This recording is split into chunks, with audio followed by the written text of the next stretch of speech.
ఇయాలని దాకా దాదాపు 50 సంవత్సరాల పాటు అనేక మంది ఎంపీలు మెదక్కి రైలు తీసుకురావడానికి చెప్పి ప్రయత్నం చేసింది.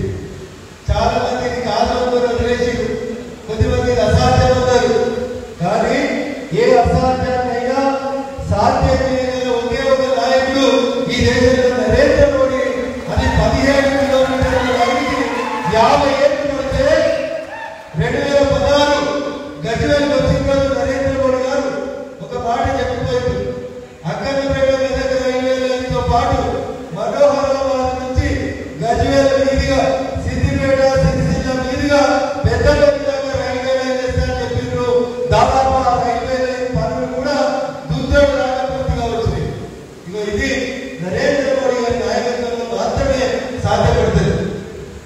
అయితే రాష్ట్ర ప్రభుత్వం తర్వాత వాడాలి. ఇంకొంచెం ముందుగా ఇంకొంచెం వేగంగా రిలీజ్ చేస్తుంటే మెదక్ రైల్వే లైన్ 2020లోనే వచ్చేది. కొంచెం ఆలస్యమైన మెదక్ ప్రాంత ప్రజల ఆకాంక్షని నెరవేర్చినటువంటి ప్రభుత్వం నరేంద్ర మోడీ గారి ప్రభుత్వం. దానికోసం పనిచేసినటువంటి మిత్రులు సుభాష్ గారు, ఎమ్మెల్యే రెడ్డి గారు రైల్వే సాధన సమితిలో పోరాడి పోలీస్ కేసులు ఢిల్లీ దాకా తిరిగి అన్నం తిరిగి ఉపవాసం ఉండి మెదక్ రైల్వే సాధన సమితి పేరిట పోరాటం చేసినటువంటి ప్రతి మిత్రుడికి శిరస్సు వంటి నమస్కారాలు తెలియజేస్తాను. అడగలిగే అమ్మాయిని అడగబడ్డదని మెదక్ వాళ్ళు నా సోదరుడు న్యాయవాది సుభాష్ నాయకత్వంలో ఢిల్లీ దాకా కొట్లాడకపోతే ఈ కళ నెరవేరేది కాదు. అది నరేంద్రుడి ప్రజల్ని అదృష్టం. నరేంద్ర మోడీ గారు వచ్చిన తర్వాత నర్సాపూర్ నుంచి కౌడిపల్లి మీదుగా మెదక్ ఒక నేషనల్ హైవే వచ్చింది. ఎందుకంటే మెదక్ హైదరాబాద్ పోవాలంటే 3 గంటలు పడుతుండే సింగిల్ రోడ్ మీద కష్టపడి పోదురు. ఇవాళ national highway Dundigal ring road వరకు 45 నిమిషాల్లో పోతా ఉన్నాం. నేను ఎప్పుడైనా మెదక్ వస్తే దుండిగల్ దగ్గరికి రావడానికి 45 నిమిషాలు వస్తున్నాం. ఇంకో కొత్త నేషనల్ హైవే వచ్చింది మీ మెదక్ పట్టణానికి.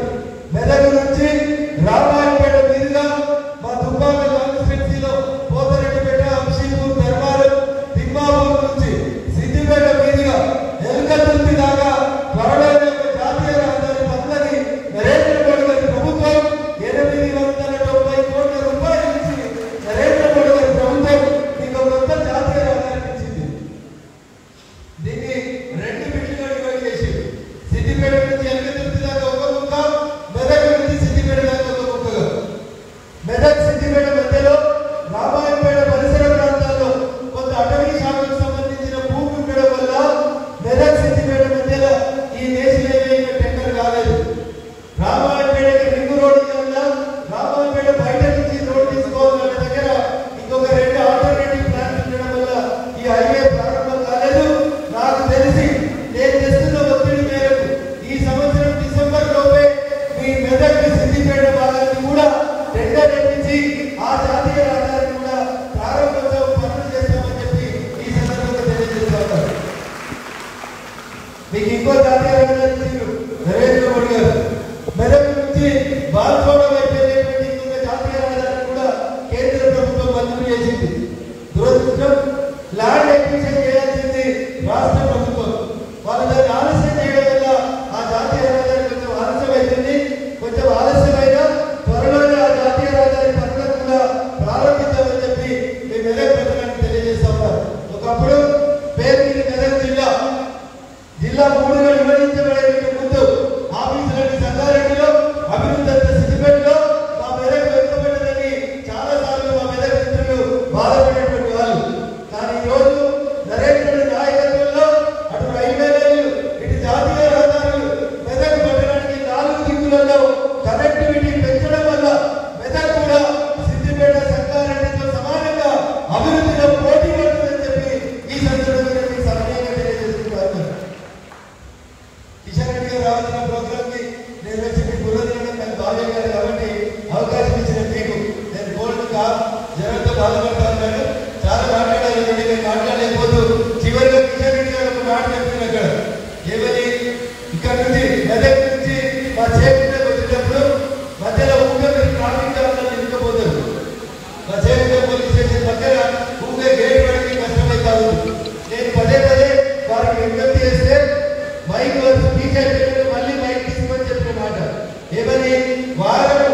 హలో, మెదక్లో ఒక్క 10 నిమిషాలు వెళ్తాం, అయిపోయింది లైవ్. ఏడున్నారు ఇప్పుడు? కరెక్ట్ 10 నిమిషాలు బయలుదేరాం, డైరెక్ట్ ఆడిపోయి అన్న సీరియస్ ఉన్నది బాగా.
హాయ్ ఫ్రెండ్స్, మా టుడే టుమారో యూట్యూబ్ ఛానల్ చూస్తున్నందుకు చాలా థ్యాంక్స్. మరిన్ని లేటెస్ట్ వీడియోస్ కోసం వెంటనే సబ్స్క్రైబ్ చేయండి. అలాగే ఈ బెల్ ని కూడా రింగ్ చేసేయండి. మా నోటిఫికేషన్స్ అన్ని మీ మొబైల్లో వస్తాయి. అలాగే మా వీడియోస్ మీకు నచ్చితే లైక్ చేయండి, షేర్ చేయండి, నచ్చకపోతే కామెంట్ చేయండి.